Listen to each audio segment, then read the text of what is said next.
Welcome to These Things Are Written. On this Monday, as we begin a new book of the Bible, we are looking at Exodus.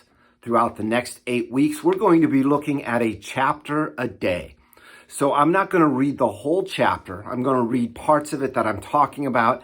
I do want you, on your own, to read through each of the chapters, either before or after we talk about it, so that you get an understanding and see how it connects to others. Because there are good things that I am not going to have time to talk about. As we begin, before we begin looking at chapter 1, we need to remember how Genesis, ended up. Genesis ended with Joseph and his brothers and his father and all of their family in Egypt. They were the guests of the Pharaoh because of what Joseph had done during the famine to save the nation. And now, because of that, Joseph's brothers and families all were able to be there. 70 people. A long time had passed. Almost 400 years. We're going to pick up reading with verse 8. Now there arose a new king over Egypt, who did not know Joseph. And he said to his people, Behold, the people of Israel are too many and too mighty for us. Come, let us deal shrewdly with them, lest they multiply. And if war breaks out, they join our enemies and fight against us and escape from the land. Therefore they set taskmasters over them to afflict them with heavy burdens. They built for Pharaoh store cities, Pithom and Ramses. And the more they were oppressed, the more they multiplied, and the more they spread abroad. And the Egyptians, who were in dread of the people of Israel, so they ruthlessly made the people of Israel work as slaves, and made their lives bitter with hard service in mortar and brick, and in all kinds of work in the field. In all their work they ruthlessly made them work as slaves. We're going to stop there.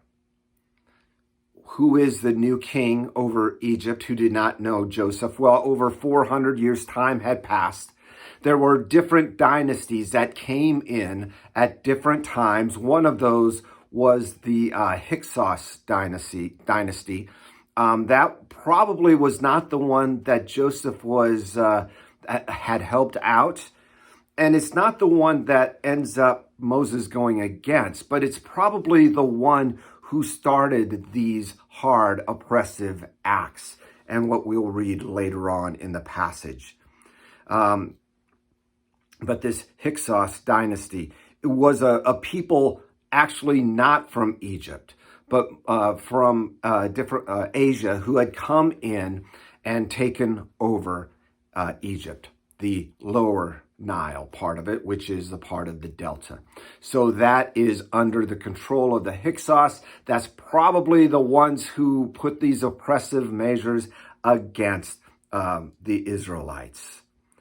Because they feared their size. They were worried that if war started, a rebellion started, that they would join in the rebellion. After all, that's kind of the way things worked back then. Let's pick up now with verse 15. Then the king of Egypt said to the Hebrew midwives, one of whom was named Shiphrah, and the other Puah, when you serve as midwife to the Hebrew women and see them on the birth stool, if it is a son, you shall kill him. But if it is a daughter, she shall live. But the midwives feared God and did not do as the king of Egypt commanded them, but let the male children live. So the king of Egypt called the midwives and said to them, Why have you done this, and let the male children live? The midwives said to Pharaoh, Because the Hebrew women are not like the Egyptian women, for they are vigorous and give birth before the midwife comes to them.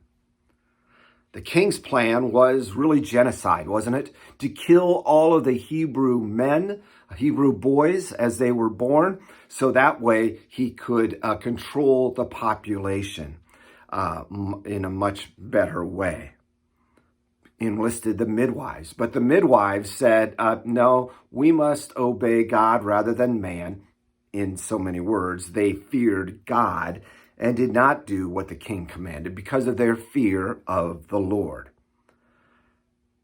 So, yes, they lied to Pharaoh. We're not going to get into that if one good thing overrules a lie to authorities, but what the authority was asking them to do was really against natural law. And remember, there's another king who wants to take the death of a child, and that child is Jesus years later with King Herod. And Jesus ended up fleeing to Egypt. So there's a little bit of connection there. Let's move on to verse 22.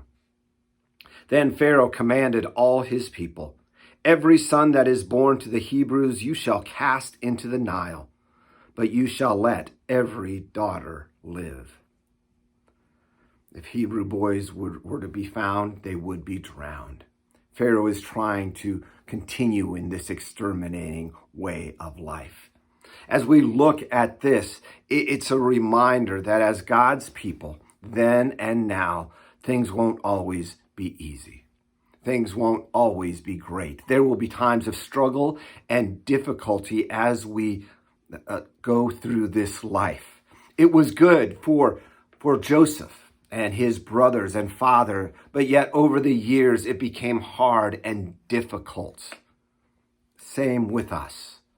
There will be those good faith-strengthening times of good things going on, and those difficult times in life as well. God reminds us, God prepares us, and helps lead us during those times as well. God bless. We'll see you tomorrow.